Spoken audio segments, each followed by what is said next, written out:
Good morning, everybody. Good afternoon, everybody. It's July 15th, 2025. It's LinkedIn Tuesday. We're very glad you're with us this afternoon.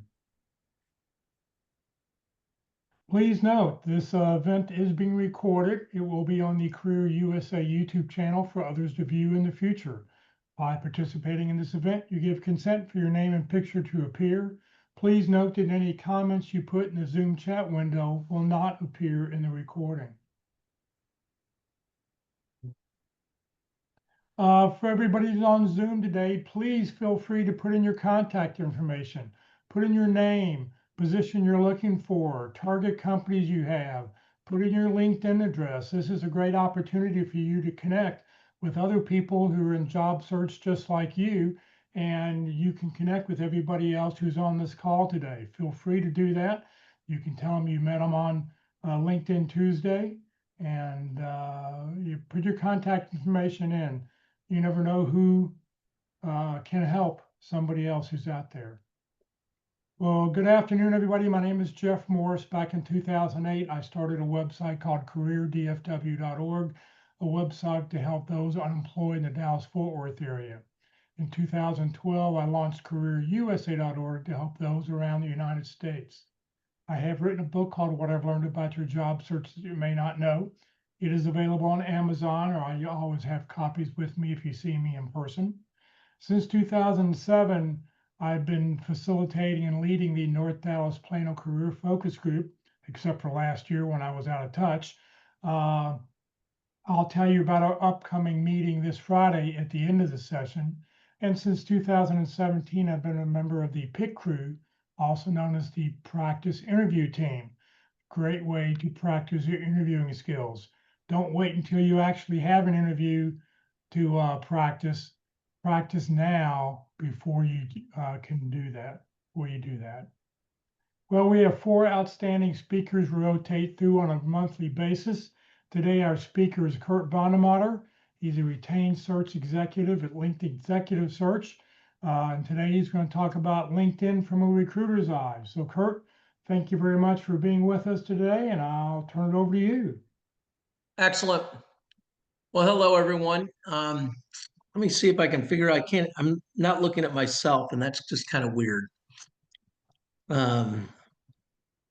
Participants, I got that. Okay. There we go. Better now. Okay. So thanks to everybody for coming today. There's a lot that we can talk about, and I'm looking forward to having a conversation with everybody here. Just some quick ground rules. Jeff is my wingman, so if you've got a question, I want you to put it out there, throw it into chat, raise your hand, whatever you need to do to get our attention. Because this meeting is not about me. This meeting is about you and everybody else on this call. You're taking a very valuable hour out of your day to try to learn some things that might help accelerate your search in most cases. And so if you've got a question, likely everybody else on the phone's got the same question or a question similar to it. So with that said, we'll get going. I float through this content because I want to be respectful of, again, everybody on the call to make sure that we got plenty of time to answer questions. So we kind of break this into a few different parts. We're going to start just a little bit more about me. I've been doing this for 16 years, 17 years. I came out of corporate America not as a HR executive, but as a sales, marketing, and operations executive, consumer packaged goods with Pepsi, Dr. Pepper, 7-Up. And then I went into technology with AT&T, and then I did a number of startup technology companies and in the cable business and other things. 16 years ago, I found myself looking for a new opportunity. I was with a company called Intervoice, and my boss called me on the 4th of July and told me that I could stay on vacation as long as I wanted to. And when I got back, to just get back to HR and negotiate your severance package. So many of you have read that script before, or you've lived it. I decided at that point in my career that I was consciously never going to go to work again for another corporation.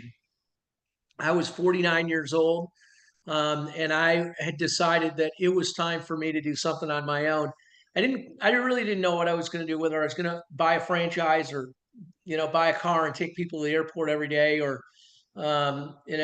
figure something else. I really didn't know what I was going to do, but I just knew that I was never going to go apply for another job and try to get a job with corporate America. That may be something that some of you are thinking about as you pivot in your career, and that's, I call that reinventing yourself. And some of you may have had thoughts of doing that, and you may have questions about it. Certainly, we can talk about it if you do. But in most cases, the people on this call today are looking for a new opportunity. And so what I'm going to do is give you some information that I think will help accelerate either some of those conversations or make those conversations more fluid. And hopefully you'll get more out of those and turn more leads into job offers. So the very first thing I like to talk to people about is the fact that the difference between recruiters. So I'm a retained recruiter, and we'll get to that in a minute. There's three kinds of recruiters, and here's my wingman. Jeff knows my script, and he does a fabulous job. Obviously, you've gotten introduced to Jeff somehow, some way, through somebody or somebody you know. But Jeff is a real deal, and he's been doing this for a long time, and he's got resources and contacts that go outside of the four walls of this conversation today. So thanks, Jeff, for all your help today and in the past, and your patience with me, and all your coordination that you have to do in order to put these meetings together. Thank you, thank you, thank you. So in recruiters, there's three kinds of recruiters. There are in-house recruiters. And in-house recruiters are people that work for big companies generally. I use the example of AT&T. AT&T may have 500, maybe 200 recruiters.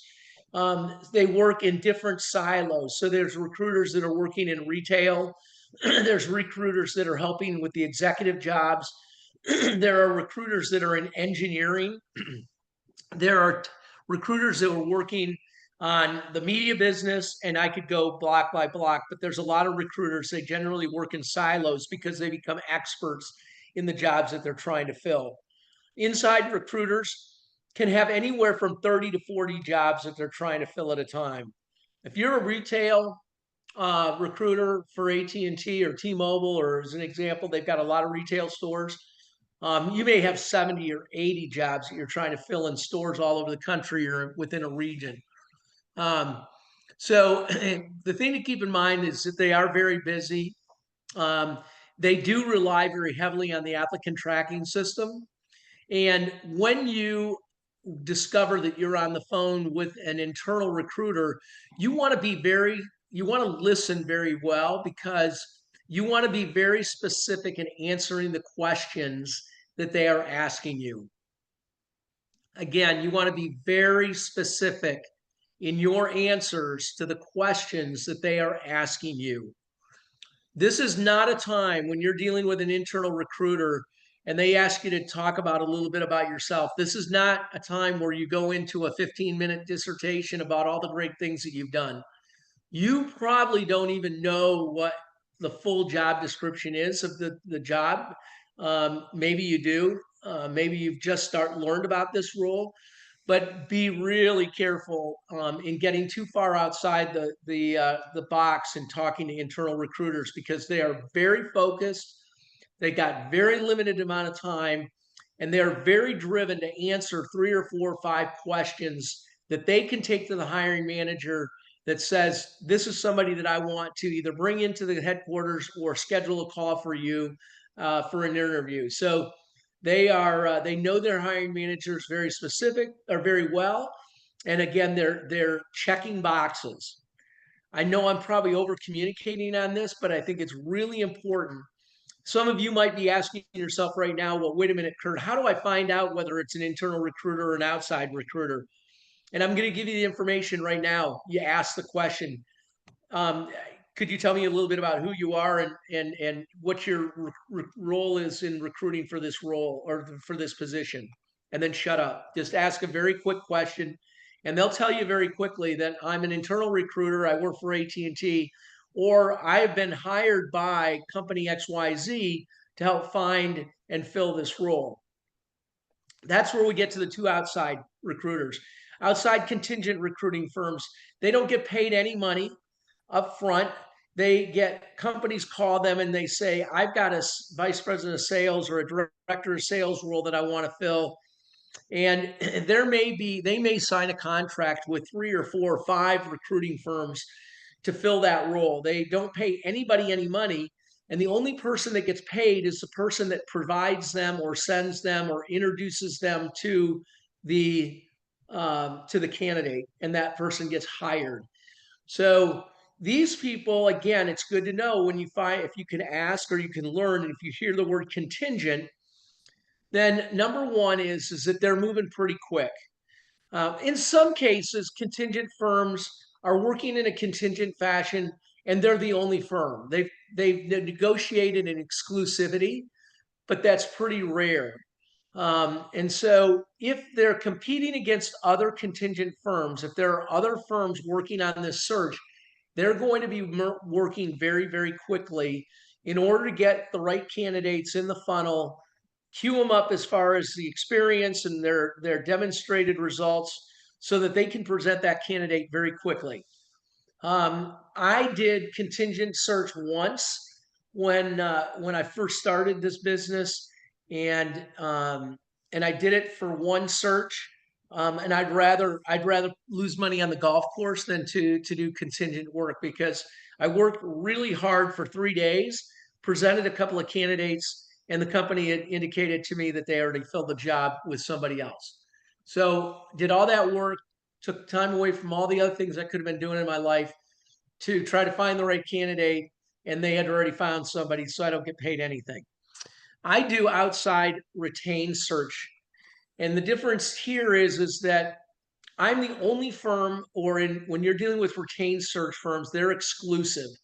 They're not competing against any other search firm. They've been paid a retainer to fill that role. So I get paid a retainer up front, and then I get the balance of it at the end based on terms and details that are negotiated in the contract. One of the differences is that because I'm not competing against anybody else, you might think that I've got, and I do have, more time to spend with candidates. I'm really trying to solve problems for that company. I'm trying to identify what is it that they're trying to solve? What's the biggest problem? How will I know in 6 months that the candidate that we put in this role is successful? What will they accomplish? Those are the things that I'm trying to find out. And I have a tendency, not all retained people, but because I'm a single shingle and I do a lot of the research myself, I have all the conversations with candidates myself, which is different than if you were working with a Korn Ferry. You might come through a research analyst and you have conversations with that person before. You might have 2 or 3 hours of interviews before you ever get to meet the partner that's going to ultimately present you to the company. I work in a little bit faster fashion, but our end result is very much the same. Bottom line is we're trying to fill a job, trying to fill it with the right candidate. I push the limits because I want to challenge the company to make sure that we are not just looking at a job description, that we're looking at candidates that might have some diversity in their background or some experience that may be a little bit outside of the parameters.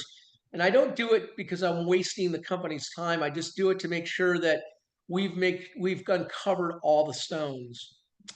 So those are the differences between internal recruiters, contingent, and retained. Again, I cannot reiterate how important it is that when you receive a call from a retainer or a recruiter and you haven't had time to look at their LinkedIn profile yet to determine whether they're a contingent or they're a retained search firm, that you try to figure that out so that you can kind of manage your communication effectively and most effectively with that particular recruiter. I'm going to take a pause right there. Jeff, any questions that we've gotten so far? Sorry, nothing's popped up yet. Okay. Well, that must mean I'm answering everybody's questions in advance, right? Seriously, this meeting is not about me, and what I know about the recruiting industry. It's really about you. So again, if there's a question that you've been dying to ask a recruiter, don't hesitate to put it out there, and Jeff will interrupt me immediately. So, so what do we want to talk about is the focus here is how do recruiters use LinkedIn? How do we use the products that LinkedIn has? Complete transparency. I'm not using LinkedIn Recruiter right now because the recruiting industry, if you haven't heard already, and maybe this is new news to you, or maybe it's reconfirming what you've heard already. But the recruiting industry is pretty slow right now. And I could give you my own predictions, and I've been wrong on those, so I won't go there today. I could tell you that it's an effect of this, that, and the other thing, and that's not what we're here today to do. You can listen to the news like I listen to the news. But the bottom line is there is a lot of uncertainty in the marketplace today, and that uncertainty is rolling over into hiring and companies that are expanding teams or have plans to expand teams currently. Now, this is a generality. It's not. I can't select a particular industry that it's happening in. It seems to be pretty much throughout, all sectors. When you've got Corn Ferry out there writing articles about how companies are consolidating executive roles, they're taking the COO role and they're giving them the responsibility for the CMO, or they're giving the CFO responsibilities for the COO role. That's happening pretty widespread. And if it's happening at the senior level, you can probably guess that there's freezes going on at the lower levels as well. I talked to a candidate yesterday um, that was with a big company in Dallas, um, Texas Instruments, and this executive was calling to just learn about working with recruiters, and he's not actively looking. Um, he's a passive, we call a passive candidate, a candidate that's got a job but maybe looking for a new job. And I, after about 3 minutes, I didn't interrupt him, but I just stopped him and said, we can talk for an hour if you want. I didn't have that scheduled, but I think we can make this a fairly short conversation. I said, unless you are um, anticipating a layoff, or you're anticipating something that is not, that is not public wide, and you've got a job today, my encouragement for you is to do everything you can to keep that job. Because today is not the time. It's not the time of the year. It's not we're not in the cycle right now where you want to be an active candidate if you don't have to be. For those of you who are active candidates, again, I want to make sure that I'm being very, very clear that it's slow, but it doesn't mean that companies aren't hiring. Okay. It doesn't mean that, if there's a freeze nationally on every job and so forth. When companies don't use recruiters when times are a little tougher, and they think they've got a little bit more time and they've got the resources in order to fill those jobs themselves. In some cases, they have hit the pause button and they may be interviewing because they're anticipating that when it picks up, that could be in October, it could be September, it could be December, we don't know. They have a funnel full of people that they can go to pretty quickly. So there's a lot of different messages that are being sent in the marketplace today. But what I am suggesting and I want to instill is that just because it's slow does not mean that you should go on vacation. It just means that you're going to have to work a little bit harder. You're going to have to work a little bit smarter. You're going to have to really to take care of and manage and execute against your network so that you can get the introductions and get the face-to-face meetings that you need in order to move the ball forward. So, any questions about what you're seeing in the market today, or is this maybe somebody raises their hand and said, "That's nonsense, Kurt. You're just under a rock and you're not getting any good information," or I'm seeing it to be slow as well. Any feedback from the audience there, Jeff? Well, one question, are there certain roles or companies that choose to pick a specific type of recruiter? Read it one more time.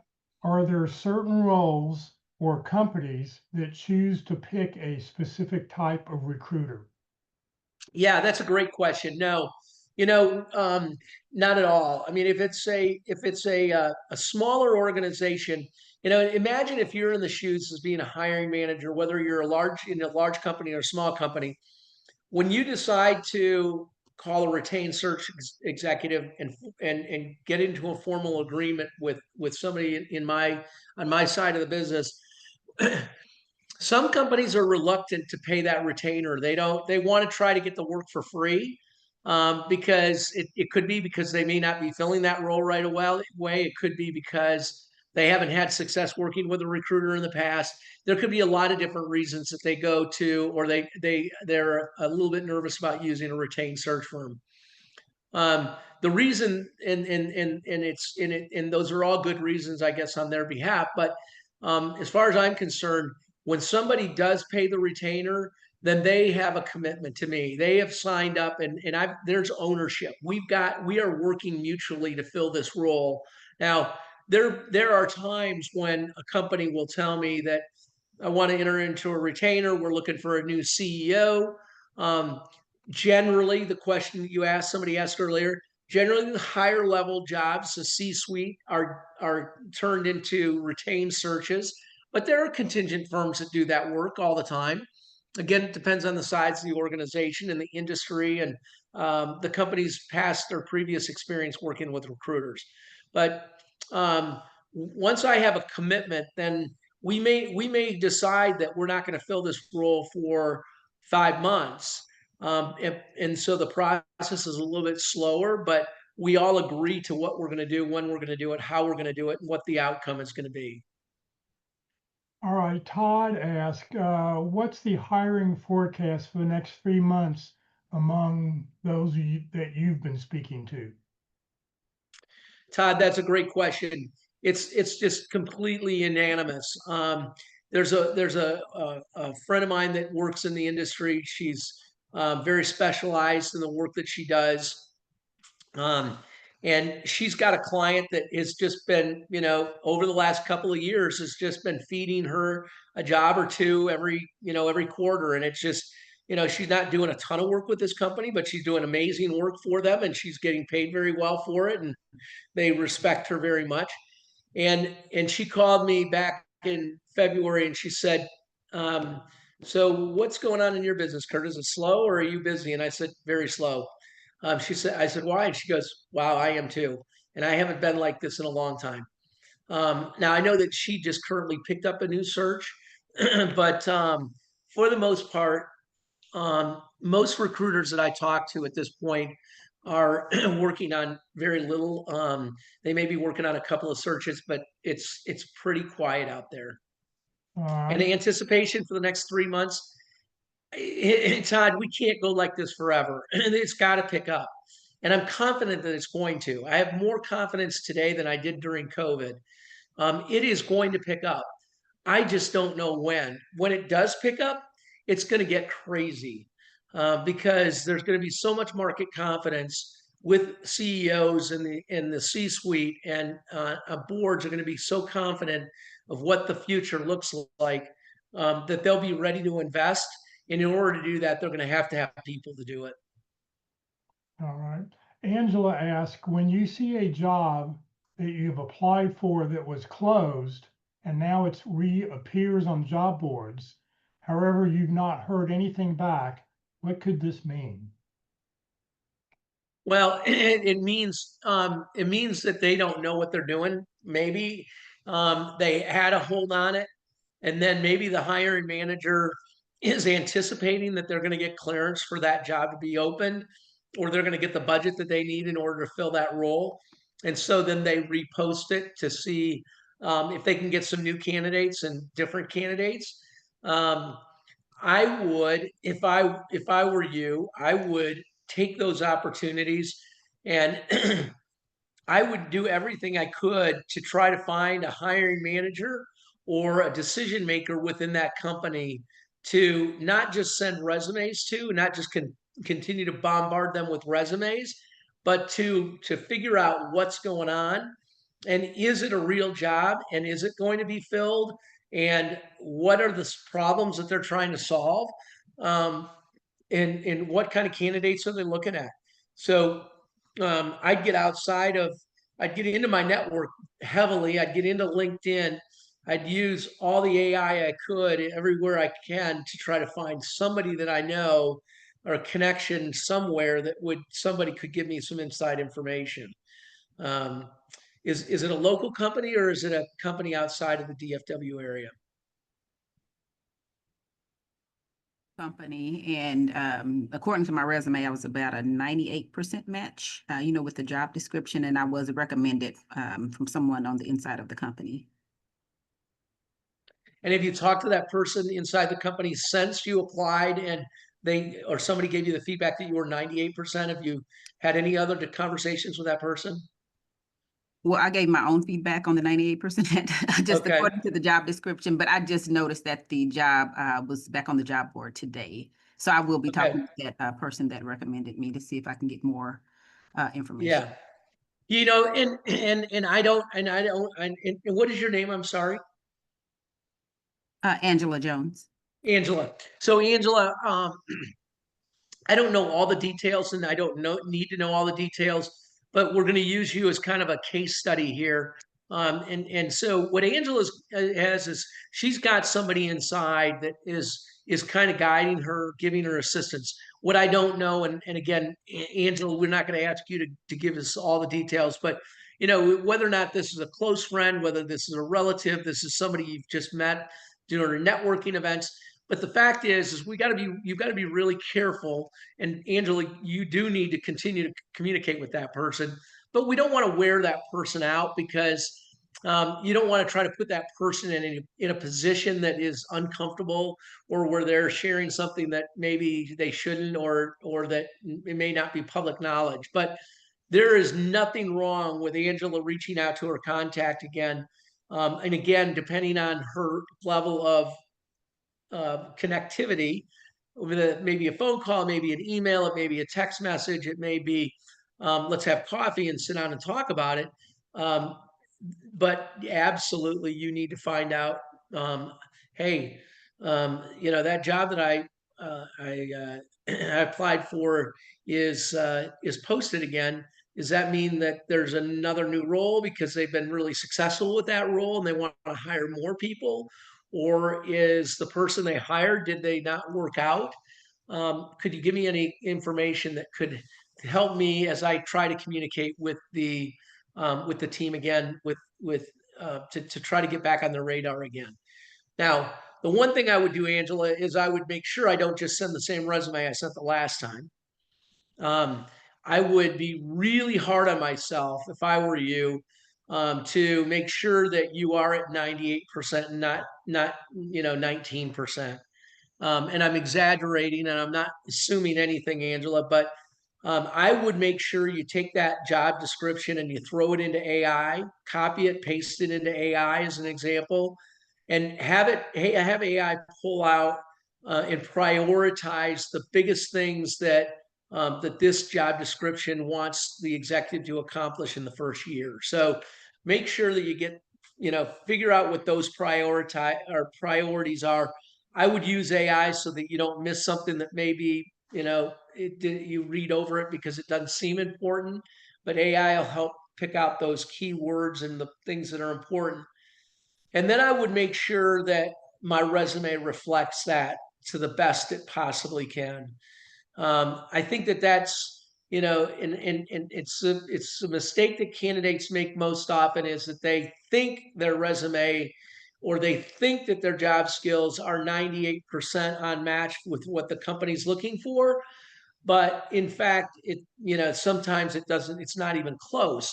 And so I just want to make sure, Angela, that the next swing, the next at bat that you get with this company, take a clean swing at it and just invest some time and make sure that your resume completely reflects exactly what the priorities are for that particular job. Okay, I need to be. Over to Erin. The Bose Oh. audio system gets me ready for the stadium. Are on the Carfax. If this was a Okay. warranty, Yeah, appreciate that, Kurt. I was just picking up other audio. Okay. Yeah. I've got another question here from Anita. You've spoken about retained search executives. I've been in the education system for the past decade plus, and I'm returning to the business world and trying to figure out how things work. Should I be reaching out to retained search executives? Great question.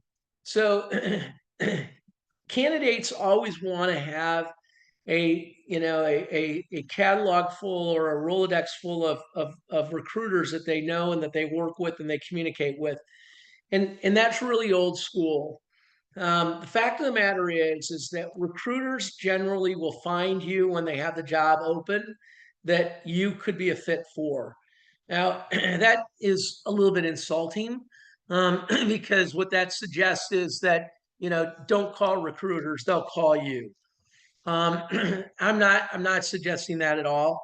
But the bottom line is that most recruiters, I just don't want you to get frustrated. I don't want you to be, I don't want you to be mad at the industry, but most recruiters don't take a lot of phone calls from recruiters unless they're working on a job that candidate's got the skills and experience for.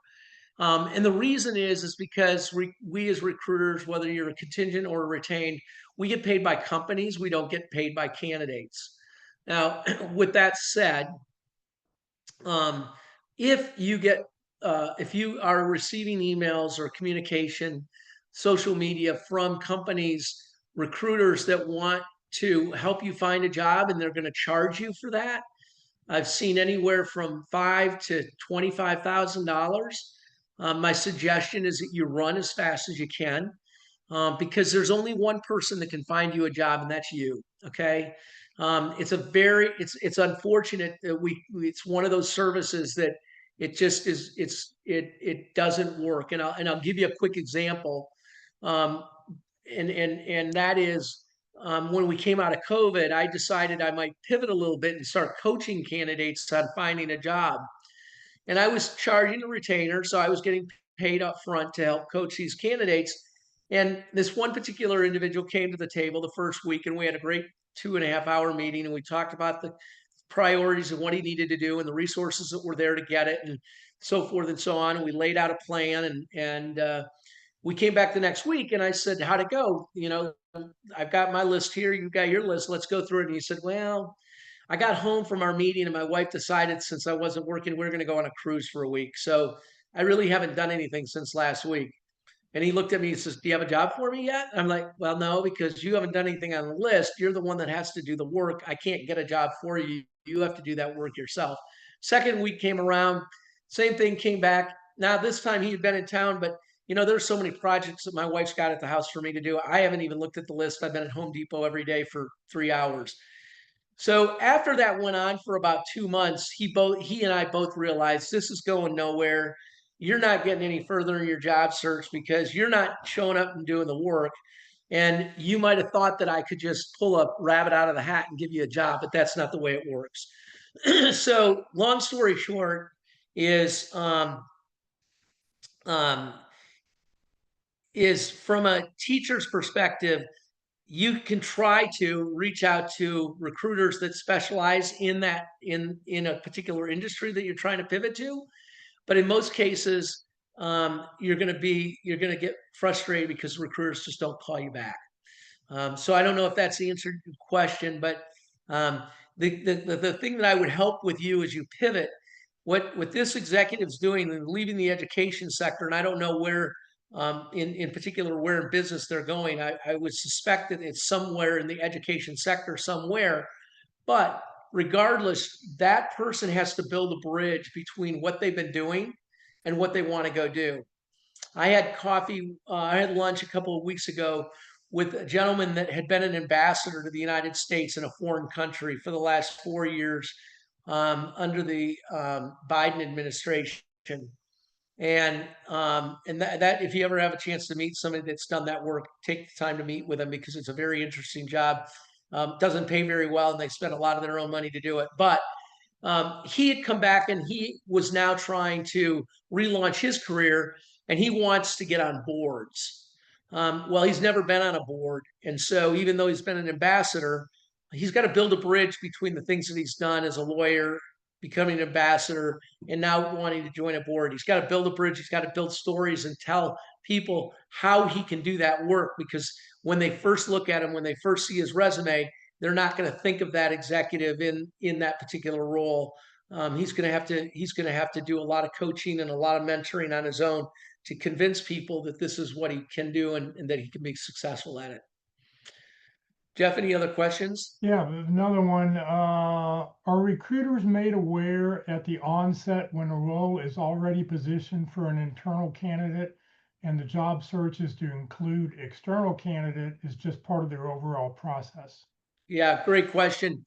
When a recruiter starts working with a company, that's one of the first things that we identify is, how long has the job been open? What resources have you engaged in order to fill this job? Are there any internal candidates that we should be looking at? If they tell me that they've got internal candidates that they're still vetting, then my recommendation to the company is that's awesome. And I want you to do that, because that is the definition of a very good company, when they promote from within and they make opportunities for growth for their current employees. I say, I'll take the next week to learn about the job and to start looking at the job description and so forth. But I'm not going to take the ball any further until you tell me that you're ready to conduct that search. Because why would you pay me a retainer for you to go hire an internal candidate? It's not good use of your funds. Although there probably are recruiters that would do it. And then when recruiters do engage with a company and they've got a retainer, the agreement generally, and I say generally, not always, but generally, certainly in my case, part of the language is that if you find a candidate, I'm working exclusively on this role. So if HR or your hiring manager or somebody in your company identifies a candidate that you think is somebody that should be considered, then those candidates come to me. And even if you hire that person, I get paid my fees, because that's what I'm doing at that point. There can't be a one-off and a one there. So I have to have the confidence that I'm going to fill the job. And it doesn't happen very often, but I welcome those introductions. And I always have those conversations, because at that point, the candidate knows and they know somebody internally. So I better be doing my job well. And if I don't suggest that that candidate gets the job, then I better be able to justify it, because they've been internally recommended. All right, Kevin asked, you mentioned AI, but any specific recommendations? How important is it to match keywords in the resume with the job description to match the ATS? Some of the AI appears to be more simple matches than actual intelligence, and get worried about modifying a resume too much from one application to another. Well, the very first thing is, and Jeff's heard this story, I'll tell it briefly, but when I graduated from college, my father owned a printing company, and he was so excited that he could typeset my resume, which meant every letter was typeset. Every letter in my full page resume was typeset. Once we ran it through the printing press, we weren't making changes. Today, you can make changes, and I encourage you to make changes. If you're not using AI to help you make the changes that are going to impact your resume and make it more, it's going to, whether it passes through an applicant tracking system or it passes through the manager. If you are reprioritizing your accomplishments in your resume to match what the priorities are for the job, that's a good thing, because whoever looks at your resume is going to see check, check, check, check. They've done these things and they've done them in the same order. If you have managed a P&L and you've been a marketing and sales director, and everything on your resume, the 5 or 6 bullets all focus on, I opened up new channels of distribution, blah, blah, blah. And the very last thing is I managed a P&L. And the company that's looking to fill that role, the first thing that they have on there is that they want somebody that can manage, understands and can manage a P&L while leading great teams and so forth, that's the first priority. And it's the last priority in on your job description.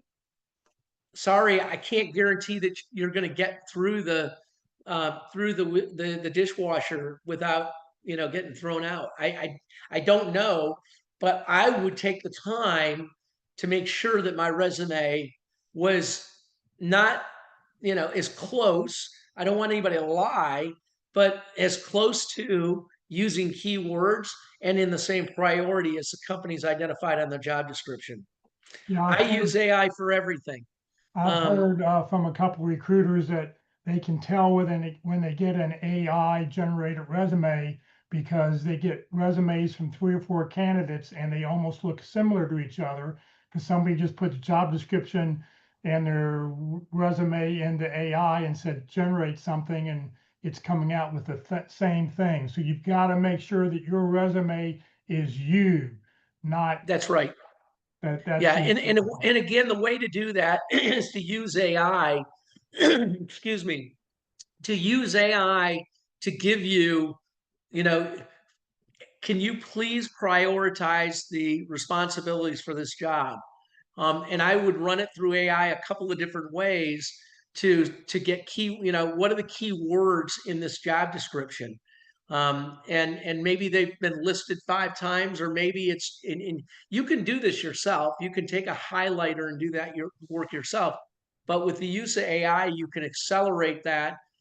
But absolutely, I wouldn't cut and paste and put it right in my resume. Your resume's got to be you. But I think the example I gave you on moving P&L up to the top of your resume versus the bottom bullets is a good example of how you should modify, make changes, and use the keywords that they're using in the job description to define what you've done. There's so many different words today that people use to describe, different things, especially you get into marketing or you get into supply chain, just in sales. The different technologies are being accelerated and used. I mean, there's so many different variables to it that you've just got to do everything you can to capture that, and then make sure that you're putting your best foot forward every time. All right, Martha asks, since a recruiter finds the candidate, what are a few things or the most important things that I can do to increase my visibility? What is it that tends to get noticed more by a recruiter? Great question. So we're not going to LinkedIn right now to share, what recruiters can look at. I think everybody's pretty familiar with LinkedIn and the tools that it offers. But here are some really basic and big recommendations. Number one is reply to all emails or in-mails that recruiters send you. The fact is, and you may not be in this category, but you'll be astonished by the number, only about 8% of candidates reply to in-mails.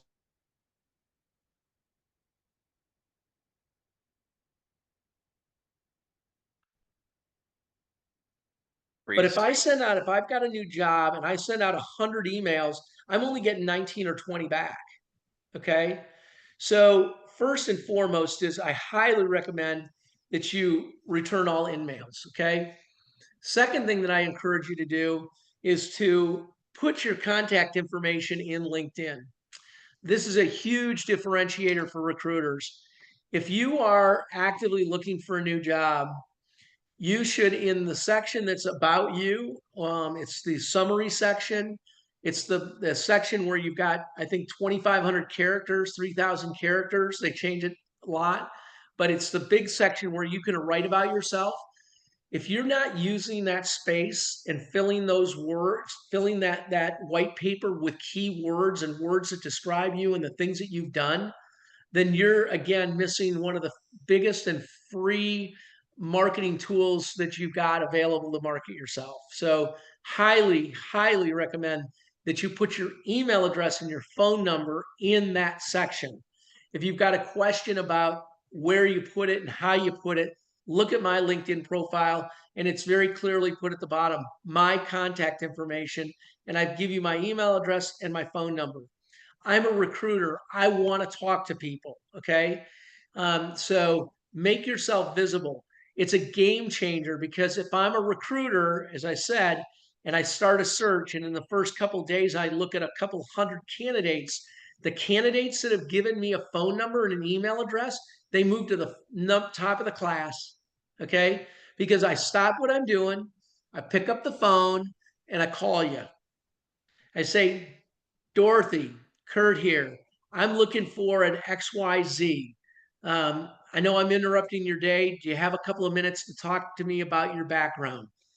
Yes, I do, Kurt. I let them take a deep breath. I tell them about who I am, what I'm doing. 98% of the work I do is very confidential, so I don't have the ability to come out and say I'm working for Frito-Lay.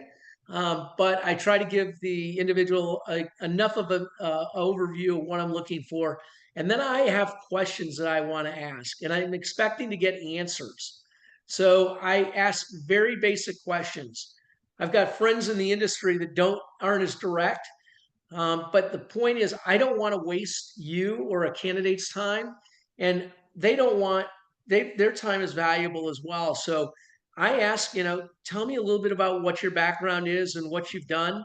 I saw your LinkedIn profile and I like the companies you've worked with, but just give me in your own words a little bit about who you are and what you've done. I'm listening very carefully there. Again, I made the call out to you. So just make sure this is where candidates sometimes make the mistake by just, excuse me, but just vomiting. They tell me their whole life story. And I don't need all that data. I just want to know at a snapshot, the three minute elevator pitch or the 30-second minute, whatever it is, 3 minutes is maximum. I just want to hear in your voice some of the things that you've done. May not have your resume in front of you, but I've got your LinkedIn profile. I know a little bit about your background. So give me a little bit of that information. Then I might ask, well, why are you currently looking for a new role? Be very specific. My job was eliminated. There was a chance for me to leave the organization, and I had elderly parents. Whatever it is, just be honest and don't try to candy coat it. But I don't need to know all the hairy details either.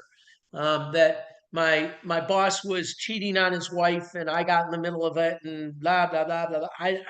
I don't need or want to know any of that stuff. Okay, so just be specific. And then I generally ask, can you give me an idea what's your salary, what's your target compensation? And I had a guy once. Tell me, he says my target's 450,000. And I said, wow. I said, why did you leave what you were doing? You're doing very well, making $450,000, $500,000, $600,000 a year. Why would you have left? He said, well, I was doing so well. I did it for 4 years and then I decided to retire. But now 2 years later, I realized that my spending habits are too rich and I need to go back and get a job. I said, okay, well, that's interesting. I said, well, tell me out of that $450,000, because my company doesn't have a budget for $450,000, but tell me what your base salary target is. And that's where he said, oh, well, my base was only 100. And I said, well, then when you answer the question to recruiters that you're looking for a $450,000 job, you're going to eliminate yourself in a lot of cases. The fact is that you're looking for a job that's got a base of no less than $100,000, and you'd like it to be more than that. But you want a very aggressive compensation plan or commission plan or whatever you want, a bonus structure that will help you accelerate well and above that 100,000. And then the recruiter will tell you very clearly, well, I've got a budget for north of what you've got, closer to 125,000. And I think you'll be really excited about the commission structure because it's it has no max on it and ... So just be really careful. We want to, when we ask you those questions about your salary and so forth, be prepared, practice that. Go to Jeff's practice interview, the pit crew, practice answering that question. Do it in front of the mirror. Do it in front of a friend of yours, and practice how you say that, because less words are better, but you want to be comprehensive and you don't want to leave anything on the table. Fair enough? Yeah. Angela says, I recently heard that for each role, your resume should have only about 4 bullets. Do you, as a recruiter, think if you don't have a lot of time, do you feel that just four bullets is enough? Yep, great question. Generally speaking, what we do is in the current role that we've just most recently had, we might have between 4 and 6 bullets. Okay, depending on your job responsibilities, and depending on your seniority in your organization. If you were the COO and you managed, as I said before, if you manage supply chain, marketing, sales, then you might have 8 bullets in there. Okay, but generally speaking, the next job below that, you only have 4 bullets. The job below that, you might have 3 bullets. And then below that, you might only have 2 bullets for each job. Again, there's different rules for every situation. If, again, if you've had 4 jobs in the last 4 years, then you might have 4 bullets, 4 bullets, 4 bullets, and 4 bullets. Because what you've done in the last 4 years is it's condensed. But if your career expands over 20 years, then that last job would be 5 or 6 bullets, 4 bullets, 3, 3, 3, 2. And then at the end, you might just list the company and your jobs within that company, depending on how far you want to go back in your resume. And the most important thing about those bullets is that you've got to have results. You've got to show Yep. substance of what you've done. Don't make it, if it looks like a job description, you're not going to sell yourself. You've got to have results. And that, Jeff, is the biggest mistake that candidates make, is that their resume reads like a job description. And you've got to be able to put the results into your resume that talks about increases, decreases. I increased sales, I decreased expenses, I increased productivity. We opened new doors of distribution. We consolidated this. We eliminated this process that saved us money. All of those things have got to be results oriented. Every bullet in your resume, if it's not, take it out and fill it with something that is a result, because that is what we as recruiters are looking for, is results. We're not looking for what you did. I opened new accounts. I traveled to meet with the major accounts every month. I presented IRA information. I read Nielsen reports. Tell me what the results of those were. You read the Nielsen report and then you turned it into sales volume by going and meeting with the retailer and getting more distribution or bigger displays in the stores. Tell me the results behind what you did. There's a speaker out of the Houston area who will be speaking to the North Dallas group in a couple months. His thing is, tell somebody what you did, then the words resulting in, and tell them the result, so that in a sample, that every bullet point is sort of formatted the exact same way. This is what I did, resulting in, and then tell them the result, because that'll stand out. Excellent. Let's see here.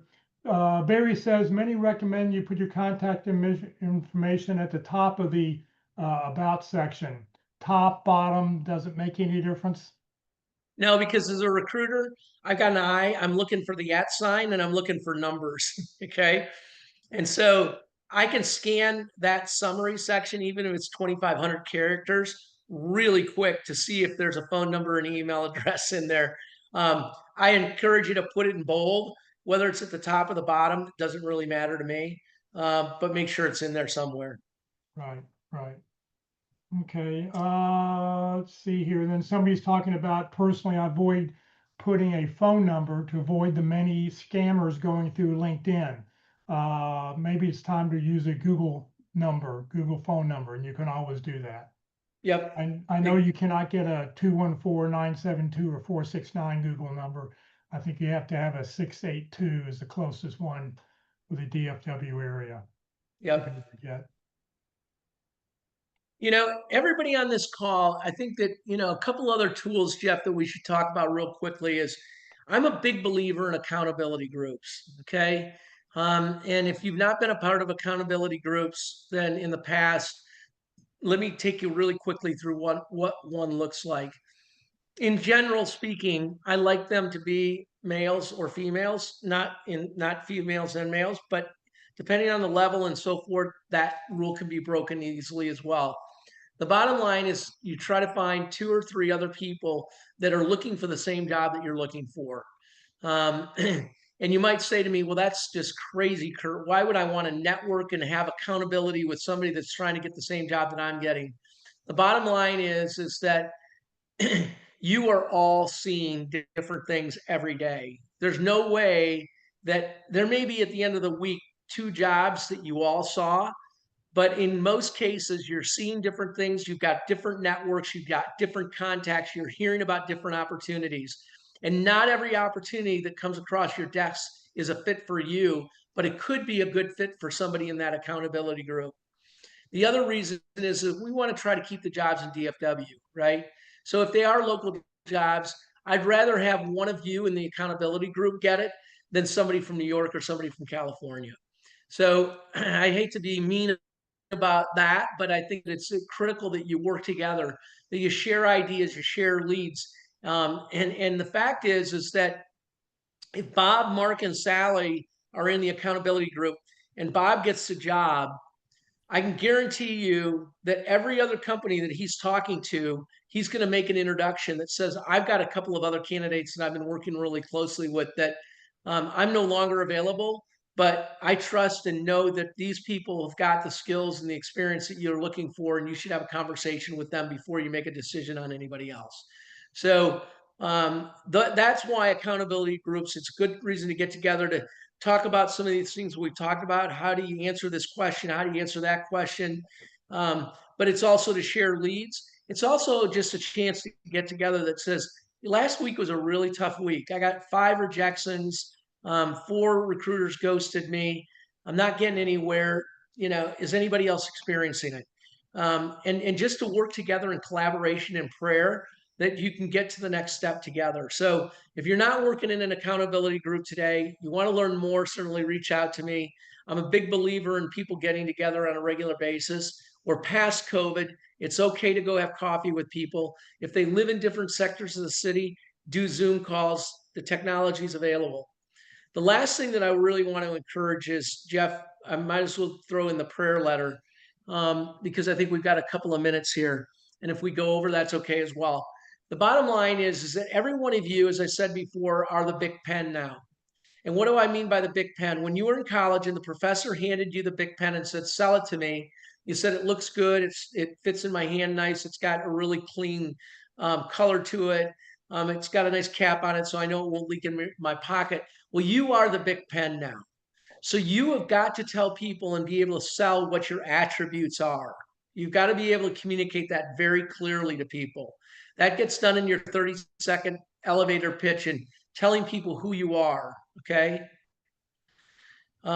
So it goes much past that, though. What we've got is everybody on this call has got an extensive network, okay?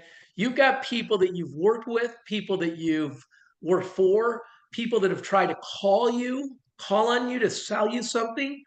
You've got neighbors, you've got people that you go to church with, you've got kids that play soccer with your kids. The days of being unemployed, it's okay. It happens to everybody. Back when I was growing up, we didn't talk about it. My dad didn't want anybody to know that he was unemployed. It was called table talk. Today, it's okay to tell people. Okay, so I encourage you to do this is activate your network. And if you've been in a job search for a month, 3 months, or a year, it's your network. And if you tell me that you've already done it, that's okay. You might want to take some of the things we talk about here for the next couple of minutes, and you may want to reactivate your network.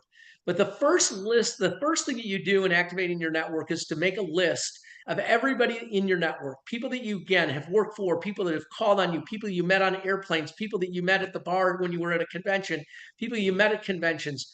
All of these people that know you, make a list of their phone number, their email addresses. Simple, use an Excel spreadsheet. You might have another column that's got some no contact dates so that you can keep track of when you're reaching out to them. You make that list. It may take you 30 days to make that list. It's okay. Make that list. The second piece of what we're going to talk about today, which is a prayer letter, is I want you to literally pick up the phone and call every one of those people. Okay. I want you to pick up the phone and call them. Hey, John, this is Kurt. I'm actively looking for a new opportunity. I trust you. You know me. I just want you to know that I'm looking and I want to be on your radar. Okay. So it's a very quick call. You're not asking this person for a job. You're just telling them that you're actively looking and that if they hear of anything that might be of interest, that they might reach out to you. Okay.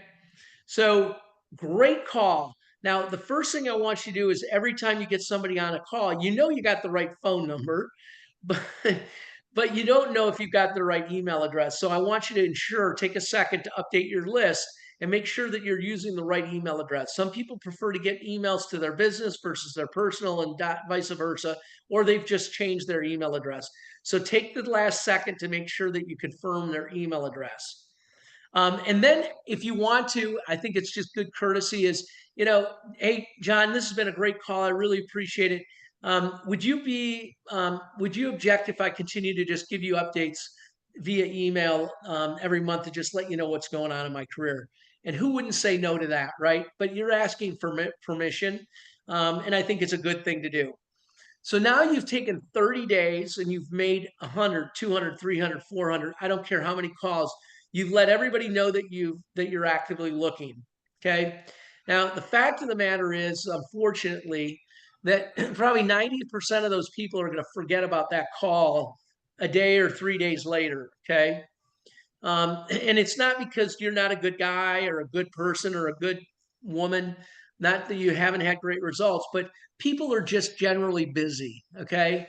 This time of year, we're trying to figure out where we're going to finish our family vacation, whether we're going to go to music in the park tonight or is it going to rain? You're trying to figure out where you're going to take your wife for her birthday coming up next Wednesday. Whatever it might be, you've got a lot of things going on and you may not remain top of mind. So that's where the prayer letter comes in. And what I want you to do is now every month you're going to continue to activate your network and you're going to send everybody an email. And that email, you're going to grab all those email addresses and you're going to put them into a BCC, no twos, no CCs. 250 can go into a BCC. And the letter says this, and the subject says, great people know great people. And then in the body, it says, as you remember, I continue to look for new opportunities. These are some of the companies that I'm targeting, and you give them 2 or 3 companies that you're targeting. It's really important to tell people companies that you're looking at, not to tell them what kind of job you're looking for. They probably know that you're an accountant or they know that you're a salesperson. So it's not important that you tell them what job you're looking for, but tell them target companies. If you or anybody in your network has contacts with these or companies like these, I'd greatly appreciate an introduction. Feel free to forward this on to anybody in your network, and I'll be back in touch in 30 days. Okay. So Jeff put up a couple of versions. One's the first month, and then you can change it to the second month. And then from that point forward, this note never really changes other than you're updating target companies. Now, most people won't remember that you're using the same letter, so it's A-okay. But feel free to be creative and make the changes that you want to that prayer letter.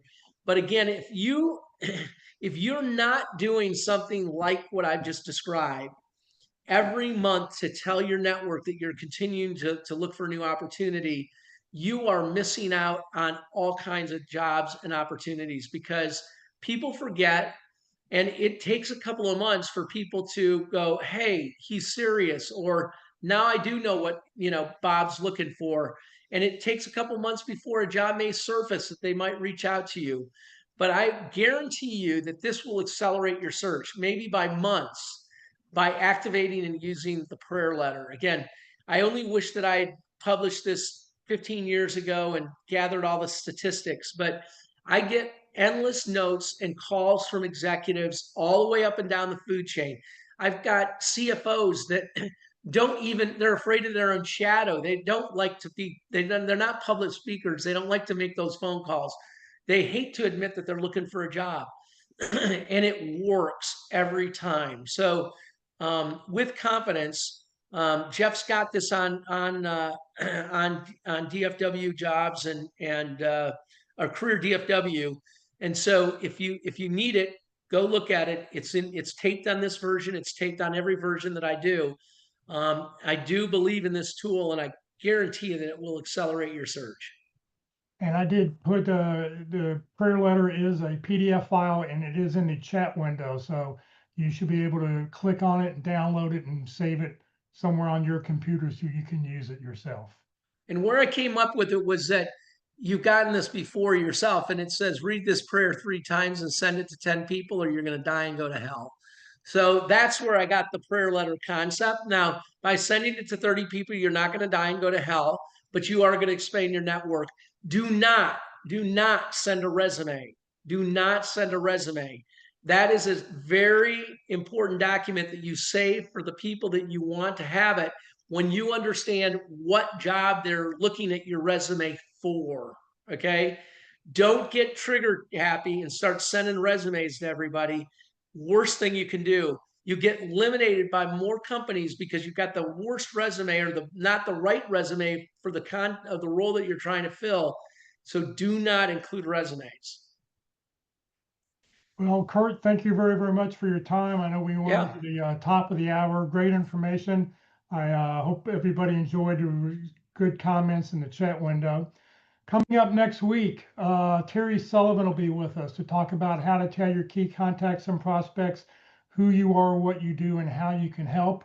Next week's session will not be recorded. Terry does not allow his sessions to be recorded. So if you do need to watch it, if you do want to watch, be with us next Tuesday at 1 o'clock. Career DFW and Career USA, we're putting on training a couple days a week. On Wednesday, the practice interview team will be meeting in person only this week at Christ United Methodist Church. For those of you who live in the North Dallas area, please come join us. I've heard they're getting about 40 people are showing up every week. You'll have an opportunity to go and watch somebody else being interviewed, and you will learn as much watching somebody else being interviewed as if you're getting interviewed, because you'll see things that they do good and things that they need to improve on, and you'll note and remember that when it's time for you to have a practice. So that's on Wednesday, 1 o'clock, 1 to 3 o'clock.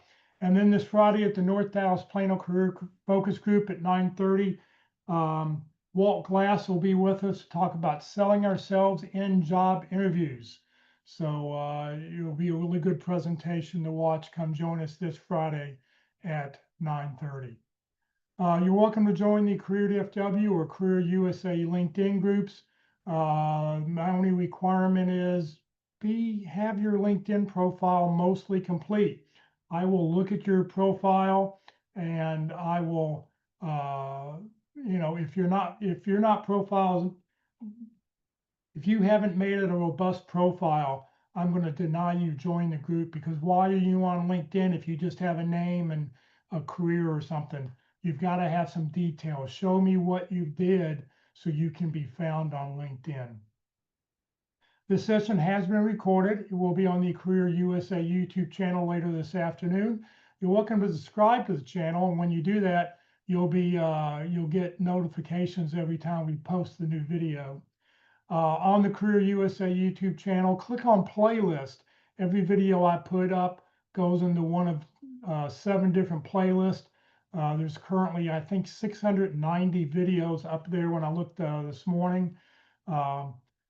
When you click on playlist, down below where you see that red arrow, click on view full playlist. If you click on the video, it'll start to play the video that's right there. But if you click on view full playlist, up will come a list of the dates in chronological order and topics, and you can go back and watch any of the videos at your convenience. If you're not receiving emails about our workshops, please join the Career USA mailing list.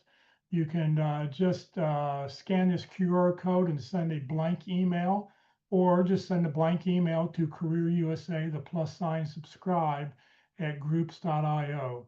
You won't be spam because I control the list, and you won't. You'll just be getting notifications of upcoming seminars that we're doing. Please note, Career DFW, we're a 501c3 nonprofit organization. All of our speakers are volunteers. I'm a volunteer. Everything I've done over the last 15 years has just been to help you land your next great opportunity. So thank you very much for joining us today, everybody. Have a great Tuesday afternoon. Hopefully we'll see you at the PIC Crew or see you this Friday at the North Dallas Plano Career Focus Group. Have a great week, everybody. Thanks, Kurt. Thanks, Jeff. Thanks, you too.